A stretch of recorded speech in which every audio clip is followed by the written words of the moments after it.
இப்போ நம்ம பெல்ட்டுக்கு வந்து 1 இன்ச்சு ஸ்கேல் அளவு மார்க் பண்ணி அந்த ஸ்கேல் அளவுக்கு ஏற்றாப்புல நேராக ஒரு ஸ்டிச் கொடுக்குறோம். சரிங்களா? டபுள் ஸ்டிச் கொடுக்கணும்.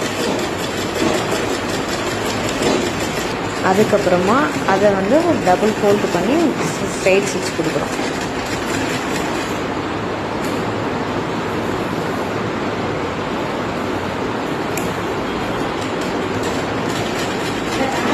அதுக்கப்புறம் ஆப்போசிட் சைடு 3 இன்ச்சு கேப் விட்டு, அதாவது மேல் கரைப்புறதுலேருந்து 3 இன்ச்சு கேப் விட்டு ஸ்ட்ரெயிட் ஸ்டிச் பண்ணிட்டு அதையும் டபுள் ஃபோல்டு தனித்தனியாக ஸ்டிச் பண்ணணும். ஸ்ட்ரெயிட்டாக ஃபஸ்ட் அந்த சைட் பண்ணோம், இப்போ இந்த சைட் பண்ணோம்.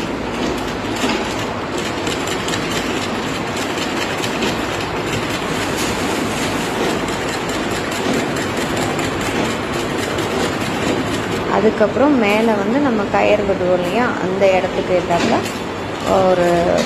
ஒரு 1 இன்ச்சுக்கு மடித்து நம்ம அதை தைக்கிறோம்.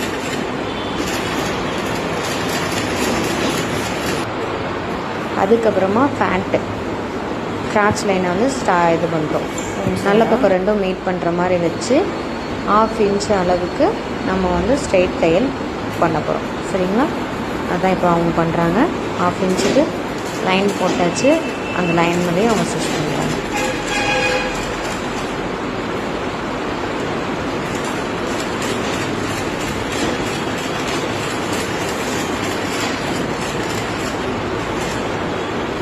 கேவாக அந்த லைனை வந்து முடிக்கிறாங்க.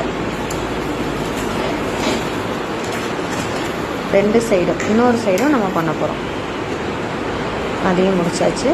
டபுள் ஸ்டிச் போட்டு அதுக்கப்புறமா நம்மளோட பெல்ட்டை வந்து ஜாயின் பண்ணுறோம். பெல்ட்டையும் பேண்ட்டையும் நம்ம ஜாயின் பண்ணுறோம். 2 நல்ல பக்கம், அதாவது வெளி பக்கம் 2 மீட் பண்ணுற மாதிரி வச்சுட்டு இப்போது வி சைட்லேருந்து தைச்சி கொண்டு வர போகிறோம்.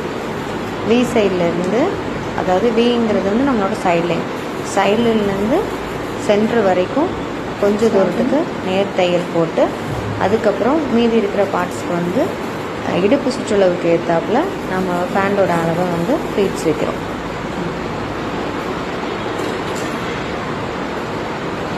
வந்து கால் தூரம் வரைக்கும் அப்படியே ஸ்ட்ரெயிட் ஸ்டிச் பண்ணிக்கலாம்.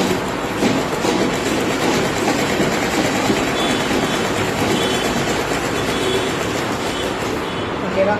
அதுக்கப்புறம் மீதி இருக்கிற இந்த அளவுக்கு ஏற்றாப்புல நம்ம ஃபஸ்ட்டு வைக்கிற ப்ளீட்ஸ் வந்து நம்மளை பார்த்து வைக்கிறோம். அதை ஃபஸ்ட்டு வந்து நம்மளை பார்த்து